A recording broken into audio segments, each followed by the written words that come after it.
The House of Mystery presents Inside Writing, the radio show where authors discuss their writing process in all genres. Welcome back into the House of Mystery. I'm Al Warren. Mr. Michael Hawley, how are you doing? Great, Al. How are you doing? I'm doing fine. Busy. Mm-hmm. It's only January, and you never know it. It feels like June. Already. So, you know. Well, let's see. What are we getting into today? We've got a crime thriller book here, and we're going to be talking about the book called 27 Days, and it's a Nick Crane thriller, and it's book one. Now, the author is with us, Patrick H. Moore. So thank you for being here, Patrick.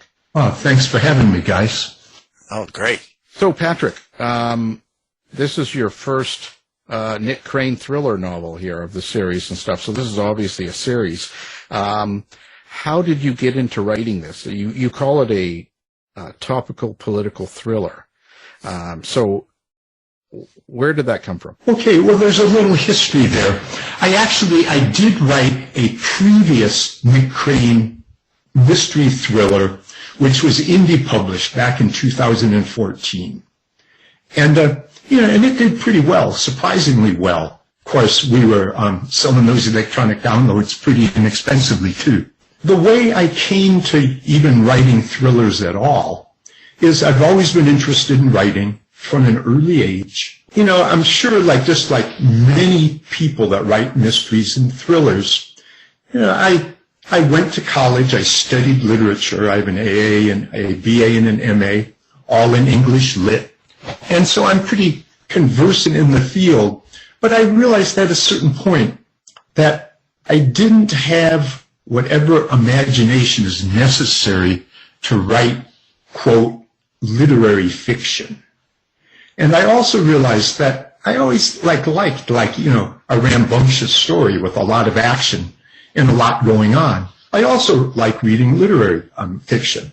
But so in any event, I went to college late. After high school, I kicked around in the streets for a decade or so, met a lot of interesting people. But then when I was 30, I went to college, got my degrees. I wrote what we would call a nonfiction novel, a Vietnam War memoir, based on the Vietnam experiences and the post-Vietnam experiences of a very good friend of mine named Warren Larry Foster. Warren has unfortunately passed away in the last few years. And Warren was the inspiration for my protagonist is Nick Crane. Warren was the inspiration for his sidekick and closest friend and buddy, a fellow I call Bobby Moore. I actually met the Bobby Moore inspiration when I was going to community college at Foothill Community College in Los Altos in Northern California. It's kind of interesting. I was sitting there in my English 1B class and I look off to my right and oh my God, this fellow looks like he could chew nails. And I'm actually, and by this point, I kicked around the streets for a long time. I was pretty comfortable around a variety of different types of people, but Warren, he was, let me describe him. He's about 5'9", stocky, not an ounce of fat, maybe 225 pounds. To add to his appearance, he wore short shorts pretty much at least 300 days a year. He had big muscular thighs, used to play shortstop in baseball. Could have probably, maybe made the major leagues, or at least done well in the minors had he not been waylaid in Vietnam. Square jaw, too? Yeah, he's square jaw. You better believe it. Warren, unfortunately, was waylaid in Vietnam on his next to last day in country when he stepped on a pineapple mine. Oh, boy. And he lost his leg. To make a long story short, so I look over and there's Warren, and I thought, well, this guy makes me a little nervous. He certainly stood out at Foothill Community College, which is fairly posh community college. If you guys know where Los Altos is, next to Palo Alto, right? On the peninsula. To my surprise, Warren insisted that we be buddies. And so I got to know him. And he was a great fellow, and he'd suffered greatly. and he bore his scars. He was a PTSD veteran. He suggested that I write his memoirs in the form of a kind of a nonfiction novel. So I did, and we managed to land an agent with the help of that book, and it was shopped around New York for a couple of years, but it never got published. And so then after that, I really didn't write much for the next decade. Mostly I played in a rock band. I was the guitarist, lead singer, and songwriter for a rock band that did okay in the Bay Area. This would have been during the 90s. But, we were like the oldest decent rock band making the cycle of the small clubs. And so we did that for about 5 years, and then that came to an end. And then in 2003, I got an opportunity, which is what led to me writing crime fiction. I was hired to come to work at John Brown and Associates in Los Angeles. John Brown and Associates was kind of an outstanding PI firm, an investigative firm, and also does what is called sentencing mitigation. And so I was hired as a part-time investigator and a full-time sentencing mitigation specialist. Your background in English literature, did that help? Oh, I would say, Michael, good question. Yeah, I would say it helped greatly. And just to backtrack just a bit, I was one of those people during my decade kicking around on the streets. I did my best to be an autodidact, but really, in retrospect, I realized I wasn't very good at it. So going to school and studying literature and writing essays and taking lots of creative writing classes, all of those things helped greatly. We moved to Los Angeles, and we get a house in the suburb east of Los Angeles where my wife and I could afford it. And I go to work for John Brown. And so John Brown is one of the nicest people that ever lived, but he is a stern taskmaster when it comes to writing quality. Oh, interesting. And so all through college, I was somewhat of a literary star. And in fact, I won some major awards as a graduate student. And I wrote a master's thesis, which I passed with honors. But none of that prepared me for writing sentencing memorandums for Mr. John Brown. He took out, what do they call it, the red pencil or the blue pencil? Some kind of a pencil he took out, and he edited me. I won't say mercilessly, because he's such a nice fellow. He was never harsh in his suggestions, but he never hesitated to make his suggestions. And so, in essence, I was edited far more thoroughly writing sentencing memorandums, doing sentencing mitigation work, than I ever was during my college days. I think that was really helpful in that it helped me not only learn to scrutinize my own work a little more successfully, which, as you guys know, it's always hard to scrutinize your own work, to edit your own work, but it certainly gave me a sense that writing that you're going to put out there in the world, it has to be really good. And so during my early years there, maybe from about 2003 to 2008, I got the idea, well, heck, I'm meeting some really interesting people, some of my clients. Actually, one of my most memorable clients, if we go back to Warren, the Bobby Moore character, or Bobby Moore inspiration, I had a client, he was a Latino guy who we'll call Sharky. That was his moniker. And Sharky was the toughest man that ever lived. Sharky ran the freaking yard at Ironwood State Penitentiary. Oh, he's got to be tough. If you can imagine being tough enough to run the yard at a state prison. I remember he said to me, and he was a shot caller, so he'd give the orders. When people needed to be disciplined, or what you call checked in the parlance, when people needed to be checked, it was Sharky giving the orders to check them. I remember one interesting comment he made. Yeah, he said they would haul the bodies out on stretchers. Wow. So anyway, I met, and I'd known a lot of interesting characters during my life kicking around the streets in the Bay Area in Northern California, but nothing compared to some of the people I met doing my job. During the same period, I started reading crime fiction. And I really had no idea where to start. And kind of helpfully, I think, the first crime writer that I read in some depth and detail was Dennis Lehane, or of course you guys know who Dennis Lehane is. And I read his Patrick Kenzie series, and I thought the books were really, really good. They were really readable, and they were also fun, and they were scary and exciting. Around the same time, I started reading James Lee Burke, and so I read several of his Dave Robichaux novels, and in my mind I started comparing Robichaux to Dennis Lehane, or Robichaux to Patrick Kenzie in the Dennis Lehane series. I thought, Robichaux is great with atmosphere, and he's great with characters. Dennis Lehane, great with atmosphere, great with characters. I found that Lehane's plots were maybe a little more, I don't quite know how to put this. His plots were perhaps a little more clear and front and center than James Lee Burke's plots in the Robichaux novels. Those were the first two crime writers that I, read in some depth. And I also started reading a few Jack Reacher novels. Took me a little while to warm up to Reacher. But, after I read a few, I like Reacher too.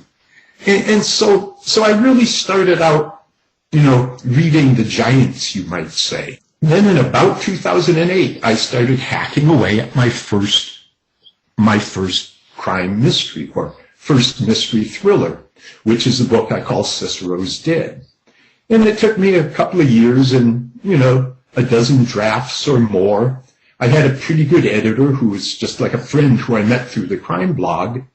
And he indie published it with his little publisher, US Indie Books. And so that's the book that did surprisingly well. And so I was happy with that. One thought I had about the book is it was just kind of like a standard brand crime mystery thriller.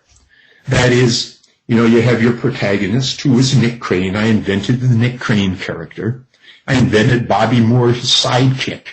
And I invented Nick's friend, a cop, a narcotics detective named Tony Bott. So they were kind of like the Three Musketeers. So I had my characters, and I was starting to learn to write in the noirish style, which I enjoyed. And so all of that was good. And, the plot, it was a kidnapping story. And there was a female love intrigue. And at that point, Nick was married. He had a wife and he had a daughter. And I wasn't really sure to go with the female love intrigue. So as it turned out, it didn't go that far. So we published that in 2014. Actually, probably a good 5 years after I finished it, but before it was thoroughly edited by my editor and publisher of US Indie Books, a Hollywood screenwriter named Max Myers. So Max Myers certainly did me a solid in publishing my first book. At that point, I met a really kind of famous Hollywood executive producer named Peter Hoffman.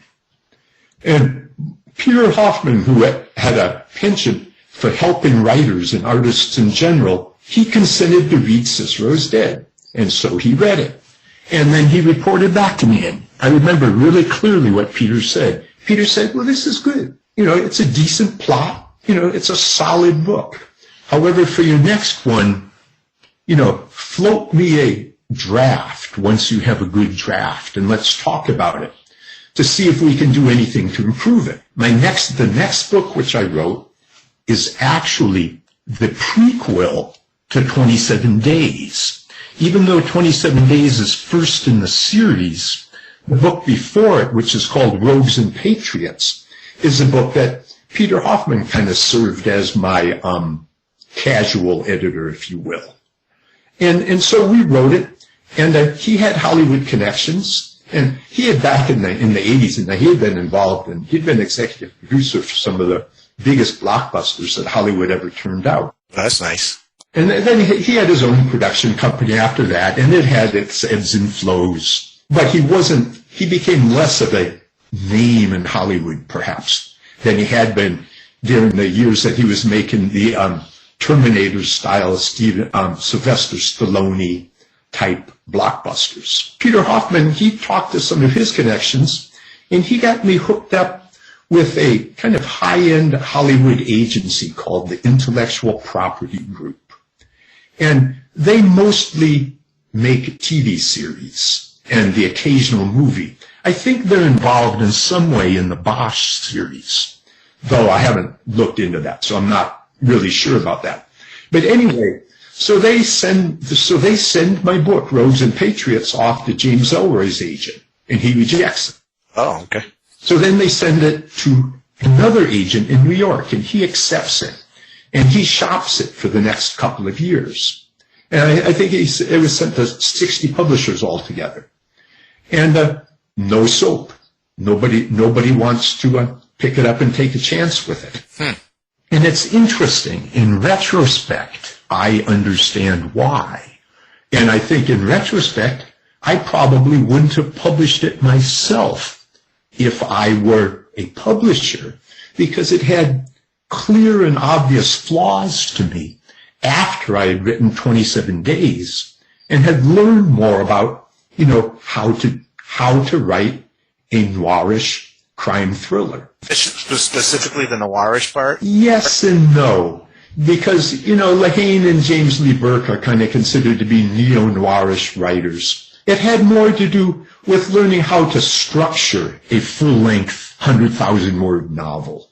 Kind of the ebbs and flows of the plot. Okay. And, the old saw, any story, it starts off and there's some kind of a crisis or problem. And then after a while, things seem to be smoothing out and going pretty well. And then suddenly everything goes haywire. And then you have to deal with the next set of problems. And so you deal with the next set of problems, and then eventually you start to approach the climactic series of problems or set of problems.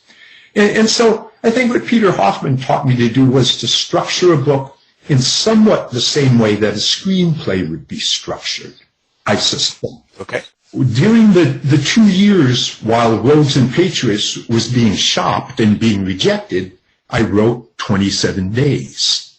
And in both of these books, what I attempted to do is I wanted to write a PI thriller with, I hesitate to say social importance, but a PI that really addresses social issues, social problems. And so what I came up with was the idea of, instead of having Nick kind of work out and solve kind of what I would call a standard type mystery. Someone gets kidnapped, a desperate mother comes to you, and you go from there and try to find the kidnapped person.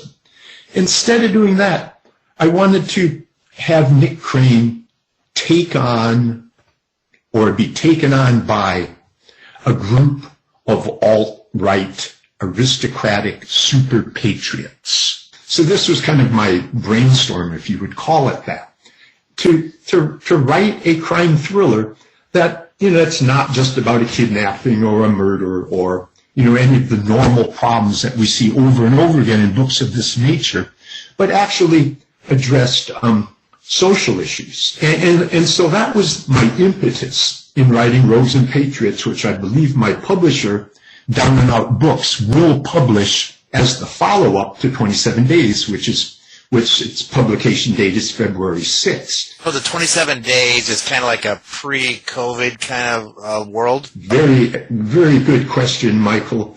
Yes, 27 Days takes place in the spring of 2019. Okay. Rogues and Patriots, which comes before us, takes place in the fall of 2018. Okay. And the sequel to Rogues and Patriots, which I'm writing now, which I call tentatively Giant Steps, it takes place in the fall of 2019. Oh, okay. So it's all pre-pandemic.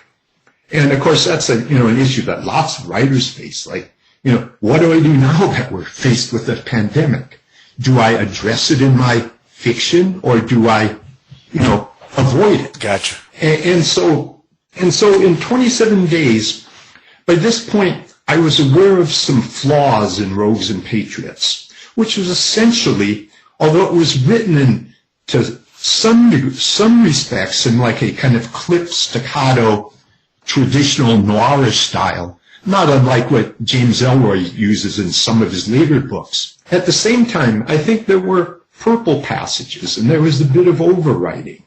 And there was, aspects of it which, in retrospect, I wasn't comfortable with. Now, is that because when you were writing your next book, then you picked that up, you realized it then, or was it some other book you read, or how did that connect? How did that work?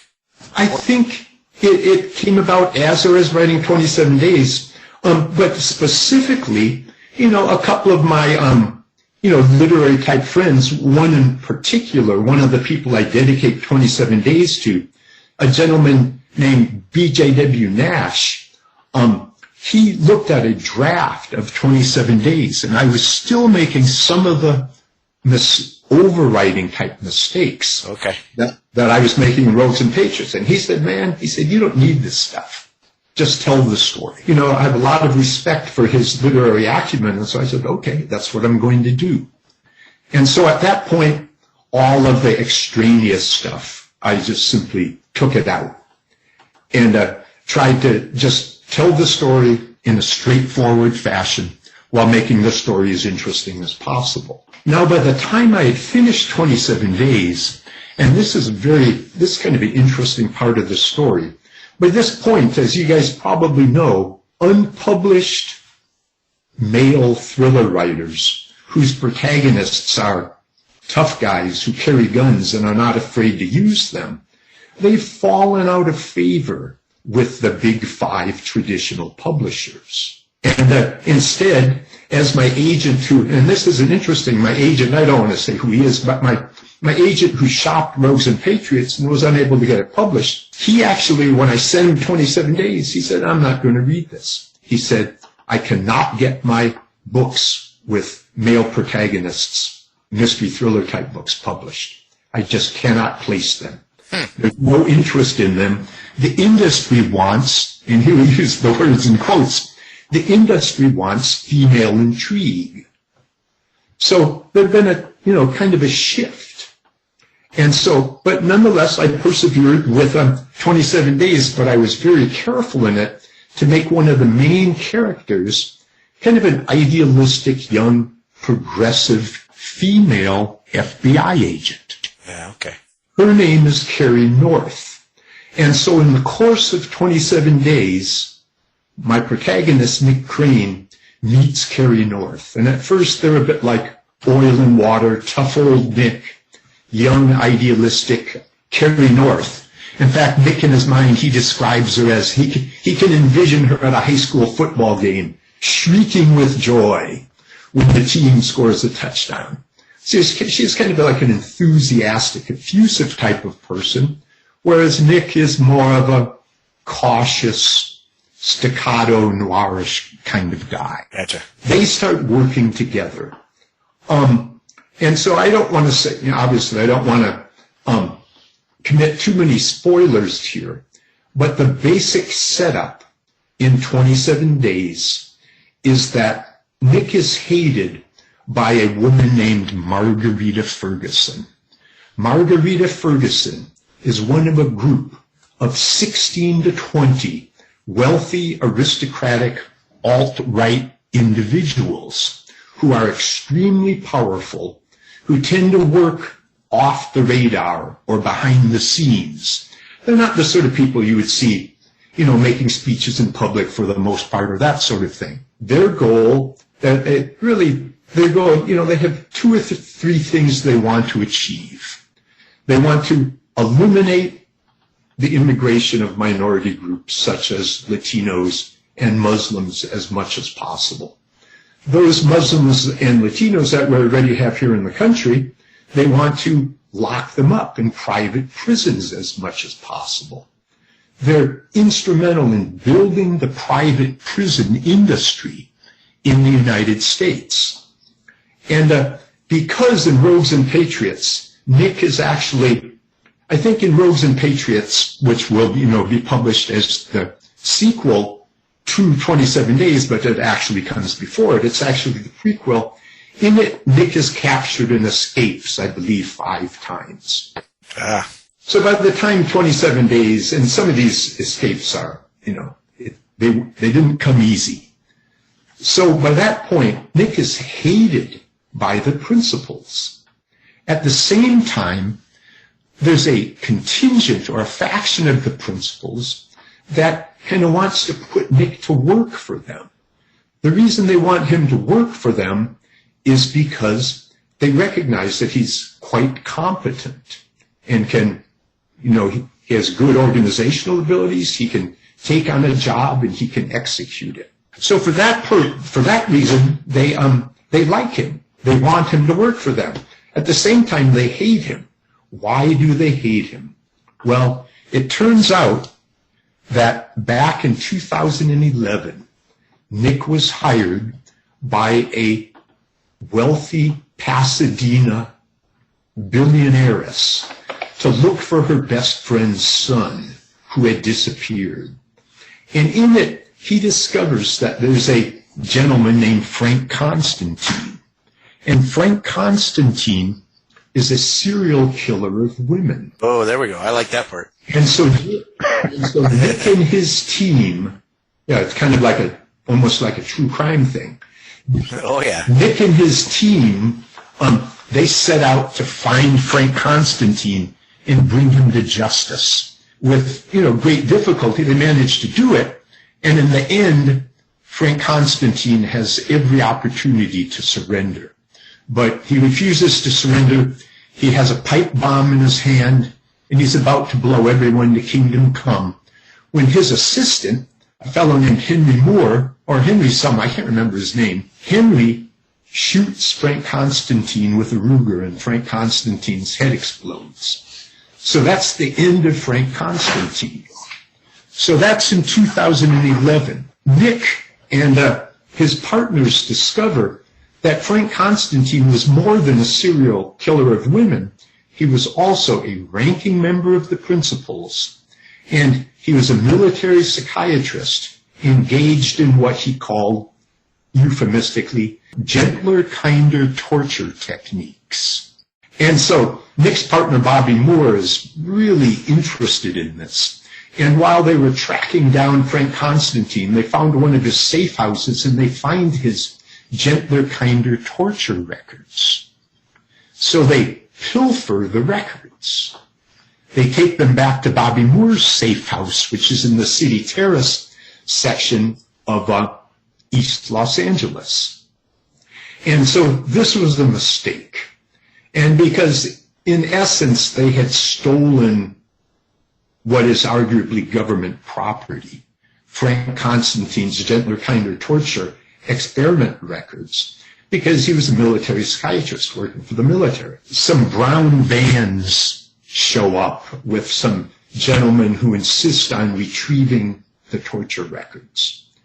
So Nick and Bobby give them back.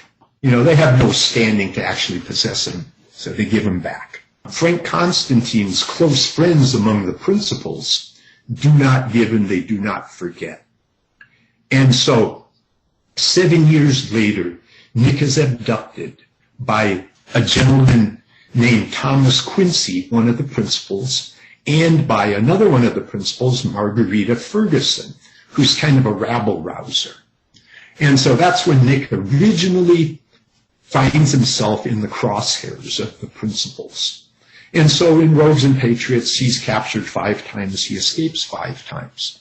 And we won't go into what happens because the book will hopefully be published in 2024. And so as 27 Days begins, one of the principals who abducted Nick in the first place, Thomas Quincy, is sort of out of the picture, or at least is out of the picture to some degree.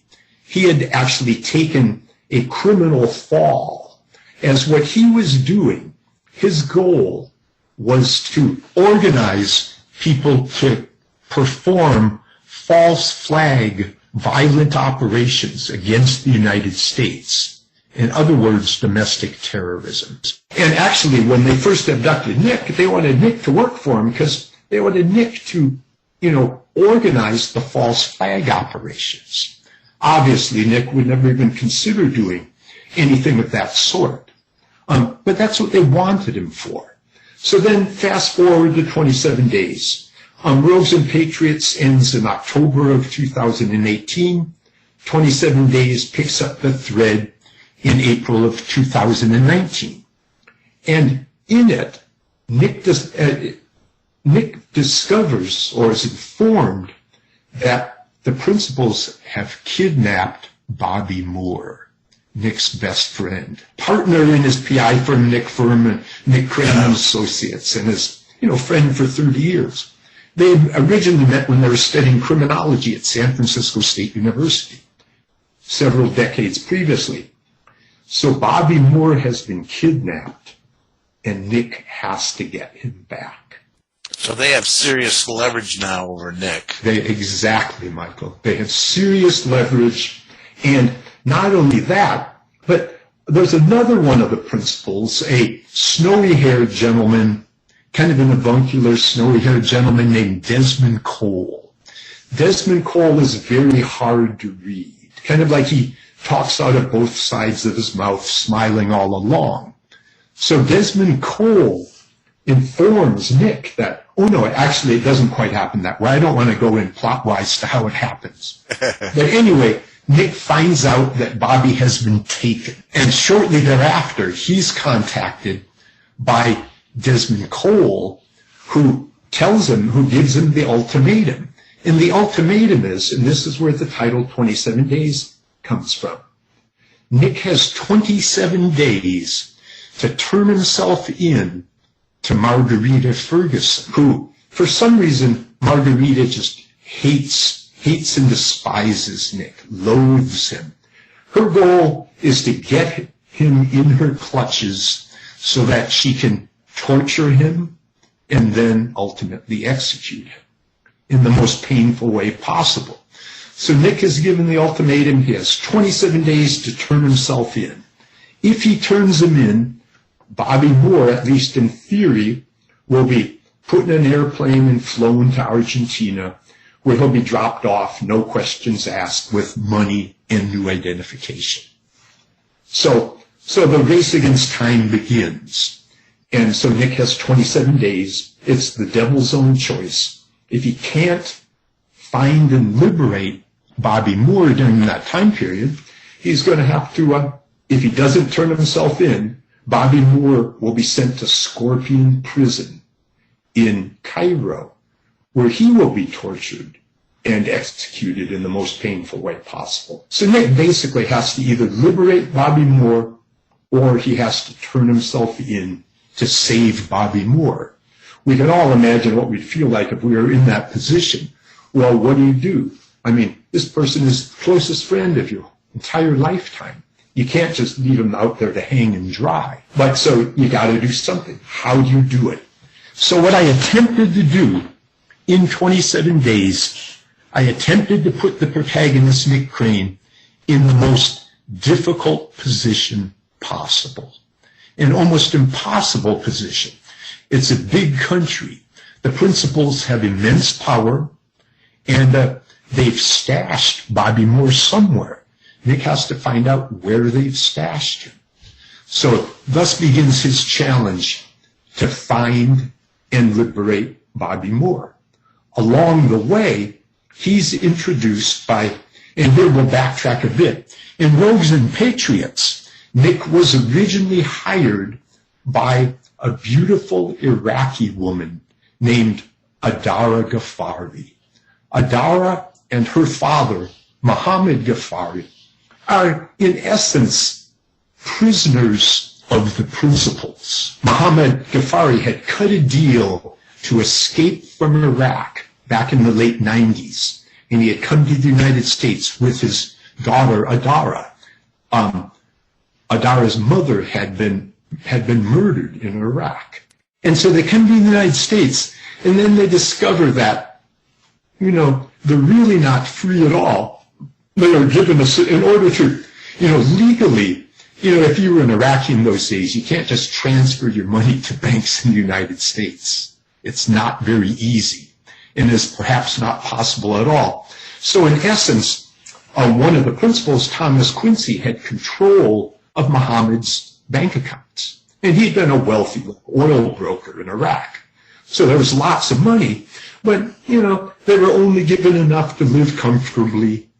And so early in Rogues and Patriots, Adara approaches Nick and hires him to go back east to find and talk to her father, who is being held under house arrest by Thomas Quincy. It works out in such a way that at a certain point, Nick and Adara become lovers. Nick is long since divorced by his ex-wife, who simply can't handle the degree of violence that seems to follow Nick like the bubonic plague. So to fast forward to 27 days, about 100 pages into the story, Adara appears. She's at this point, she was an actor in college, and she's working in repertory theater.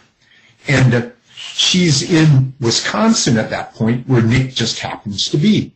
The reason Nick happens to be there is he discovers that Marguerite Ferguson is holding massa rallies in the Midwest, drumming up support for the president. In these stories, the president is never, named, but of course, the reader can easily figure out what president we're talking about. After attending a massa rally or two, Nick has a database expert, a very smart young man named Greg Thurston, who, one of those guys who thinks being a PI is the most glamorous job in the world. And Greg had come to work for Nick a few years earlier, and he is a nice young man, a bright young man, and smart. And Nick's goal with Greg was to make sure that Greg just doesn't get involved in the heavy stuff, doesn't get involved in the violent stuff. And so, in order to achieve that, Nick had Greg serving subpoenas and that sort of thing. Unfortunately, he serves a subpoena to the wrong character, whose thugs jump him, throw him across the room, and he lands on his back and neck, and henceforth he's a paraplegic. So Greg Thurston, Nick's database expert, extraordinaire, is a paraplegic who works for Nick, and basically, Greg Thurston is an expert at finding stuff on the internet, including the dark web, where, most of us probably never venture. But Greg's an expert there. And so through the course of Rogues and Patriots and 27 Days, Greg Thurston gets Nick lots of very valuable information. In this case, however, the information Greg gets Nick is that that Adara is there locally in one of the nearby towns in Wisconsin, 40 or 50 miles away, and she wants to see Nick. So Nick naturally goes to see her, but the surprise that happens is that the next day, Adara introduces Nick to Carrie Little, the young, idealistic, progressive FBI agent. I'm sorry, Carrie North, not Carrie Little. Right. Carrie, okay. The young, idealistic FBI agent. And so that's, and as I say, they're like oil and water at first, but they need each other. Nick needs Carrie because as an FBI agent, with the team working for her, she has firepower. Right. And on the other hand, Carrie needs Nick. So because Nick has the ability to go underground in a way that even skilled underground FBI special agents can't always do. And so they team up. And so this helps Nick considerably in his efforts to try to find and rescue Bobby Moore. So that paraplegic sounds like Ironsides, the old Ironside show where he's a paraplegic, and so that's almost. So then she's going to even use him too, the paraplegic. She's going to use him. Who do you mean by she? The FBI agent. Or is it just going to be Nick using him? And that's a really good question. Actually, she doesn't use him. Huh. She has her own database expert. Oh, okay. Kind of a technical expert named Tim Swan. Tim's like a little guy, kind of looks like he was with his hair flopping across his forehead. He's the kind of guy who looks like he was born to drive a getaway car. But actually he's dedicated to Carrie North. Actually has a crush on her, though it's not really reciprocated. And so for database type questions, Carrie turns to Tim Swan, her expert, whereas Nick turns to Greg Thurston, his expert. Now, in order for Nick to agree to work for Carrie, he insists that he gets immunity. Because, Nick has never been a guy who's too concerned, or Nick has often been, shall we say, a bit unconcerned with skirting the law. And he has kind of a checkered past. And so Carrie arranges to get him FBI immunity. And so he's basically licensed to engage in any kind of investigation necessary as long as it's focused in the general area of Marguerite Ferguson and the principals. So the principal is concerned, though. The principal should not find out that he's doing this, because wouldn't that undermine everything he's doing? The principal should not find out that he's doing what? That he's hooked up with the FBI agent Carrie North? And trying to find out where his friend is. Oh, absolutely. Right. Okay. Right. Their help is not always that, they're just not that skillful. They're not that good. A lot of them are, ex-cons and that sort of thing. Okay. And so anyway, so Nick, who's good at talking to all sorts of people, Nick, works to get the information he needs to find out where Bobby Moore is being held.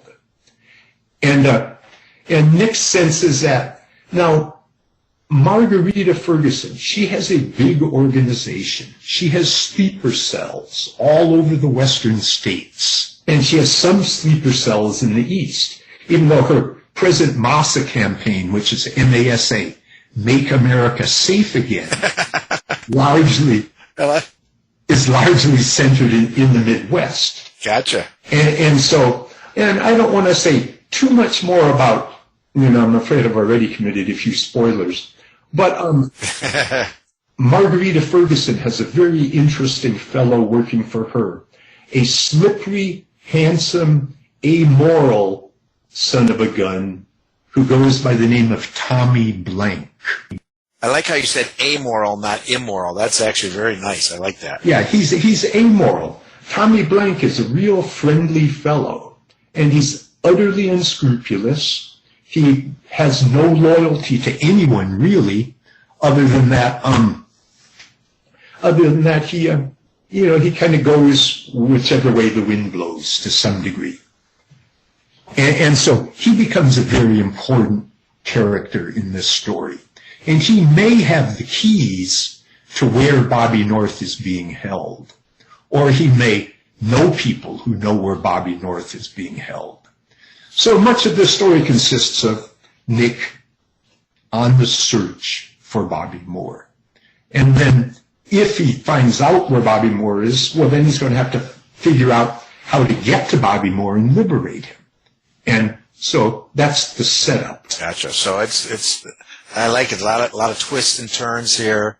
And then I have a question with your protagonist. Do you see yourself any part of your nature or your in Nick? Well, that's a great question. And, the reality is, I'm basically a nonviolent guy. And, I don't have a big gun collection. But I have been around, kicked around quite a bit on the streets as a young man. So I'm pretty comfortable in rough and tumble situations to a degree, but not like Nick Crane. Nick Crane grew up in northern Minnesota in the, on the edge of the Mesabi Range, the Iron Range. His father was the town postman and an alcoholic. And Nick spent his childhood protecting himself and his younger brother from his father's drunken rages. And so Nick was introduced to violence, at a young age. And, Nick's a survivor. And so Nick learned to, he learned street fighting. He learned boxing. He learned, and obviously he learned to shoot a gun. And so, how I see myself in connection to Nick, is what I might be or could be if my upbringing had been as hardcore as Nick's upbringing.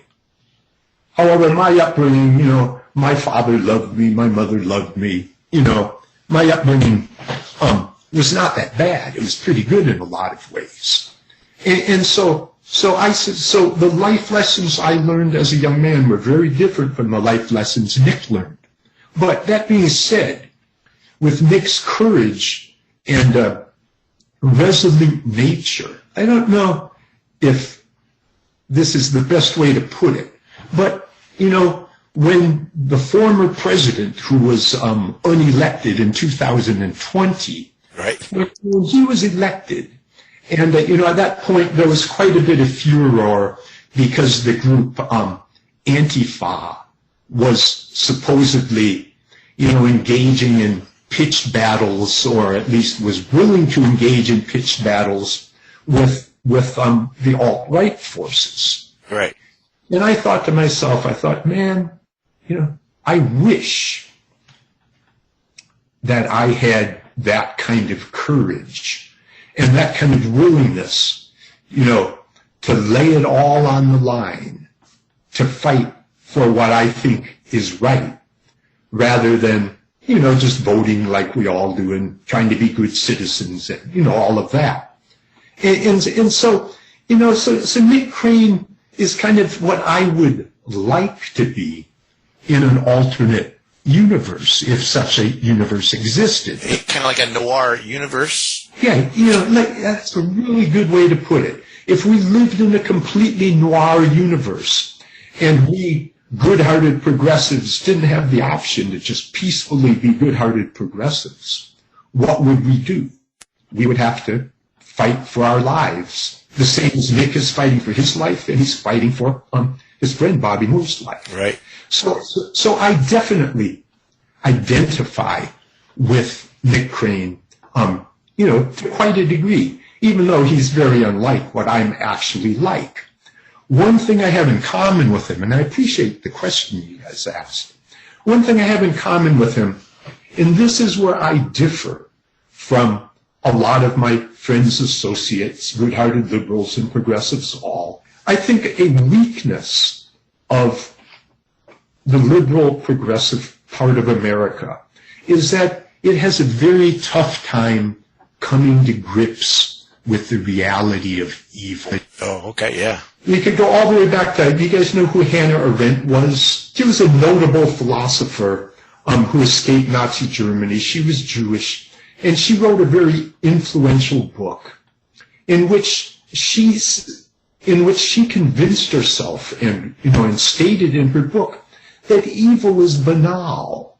Evil is, it's kind of like soft peddling evil in a way. Evil is not banal. Evil is evil. Good, obviously, it's a very broad spectrum. What is good? What is acceptable? But evil at a certain point is just plain evil, and it needs to be stopped. And the question is, how do we stop it? And it's interesting. Everyone, such as you guys, or anyone that's interested in true crime, that's interested in horror, whether you consciously think about it or not, at some level you are aware that evil exists and it is real. The serial killer is a great example of that. That's like the serial killer is evil on steroids. Yeah, complete lack of remorse. A complete lack of, and even an inability to feel remorse. That's why I liked when you said amoral as opposed to immoral, because that really gets right to that. I love that. Yeah, and Tommy Blank is probably the key character in 27 Days who is amoral. Even Marguerite and the Principals. Are they amoral? Well, arguably less. Arguably yes, but, perhaps more it's accurate to say that they are, extremely immoral or extremely self-serving. And vindictive. and vindictive, right. Well, in the case of Nick Crane, they're extremely vindictive.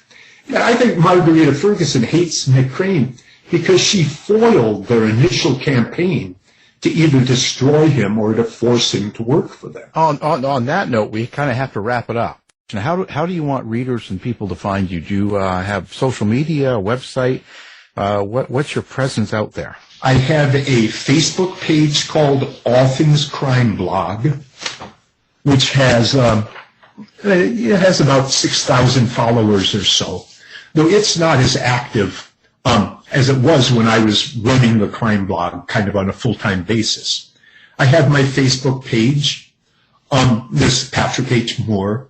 I have my Twitter account, which is at Patrick H. Moore 1. And so to contact me directly, those would be the ways to do it. But of course, on my crime blog, I have my publicist, Corin Pritchett.